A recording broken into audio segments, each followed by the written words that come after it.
L'immobilier de bureau a horreur du vide. Et pour cause. Les immeubles vides ne rapportent rien. Ils coûtent même. Aux frais attachés au financement de la construction s'ajoutent des charges de gardiennage, d'assurance, plus la taxe sur les bureaux de 10,13 à 17,08 € par mètre carré en 2015 dans les communes d'Île-de-France. Or, des bureaux vides, il y en a plein. Rien qu'en région parisienne, plus de 4 millions de mètres carrés de bureaux étaient immédiatement disponibles à la fin du second trimestre, selon les données d'Imostat. Un chiffre historiquement élevé. Compte tenu de la taille du parc, un peu moins de 53 millions de mètres carrés, cela pousse le taux de vacances à 7,6%. Bien entendu, en toute logique, il faudrait retirer des stocks les bureaux mal situés, désuets, éloignés des transports en commun, dont la valeur se réduit à celle du foncier. Mais il n'y a pas que des vieux clous dans les stocks.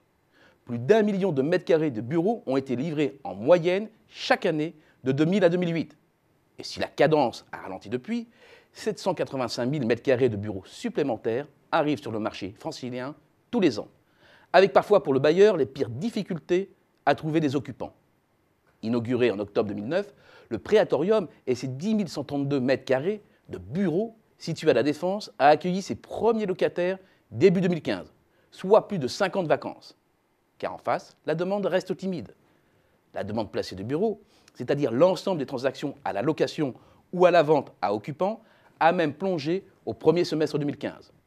Moins d'1 million de mètres carrés ont trouvé preneur, c'est une baisse de 22% par rapport à la même période de 2014, et l'un de ses plus faibles niveaux depuis 2006. Et encore, ce chiffre est une vision tronquée de la réalité. Pour avoir une vision plus juste du nombre de mètres carrés effectivement consommés, il faut retirer de la demande placée les surfaces libérées par les entreprises qui déménagent. Cet indicateur existe, c'est l'absorption nette, mais il est rarement présenté. Or, d'après les calculs de l'EIF, l'absorption nette est de 630 000 mètres carrés en moyenne depuis 1984. En 2014, le compteur affiche seulement 359 000, et cela fait 8 ans qu'il est en dessous de son niveau moyen. Autre signe qui ne trompe pas, l'évolution des loyers. La courbe donne pourtant l'impression d'une grande stabilité. Malgré la crise, les prix hors charges et hors taxes varient en effet dans une fourchette de 300 à 320 € le mètre carré. Mais c'est une stabilité de façade. Si le loyer facial ne bouge pas, les mesures d'accompagnement se multiplient. Ces petits gestes commerciaux, sous forme de franchise, de participation aux travaux, de loyers progressifs, représentent désormais plus de 20% des loyers faciaux en Île-de-France. Si la pratique a toujours existé, elle s'est généralisée et le taux d'accompagnement campe à un sommet. Pas étonnant donc que les rendements locatifs se dégradent.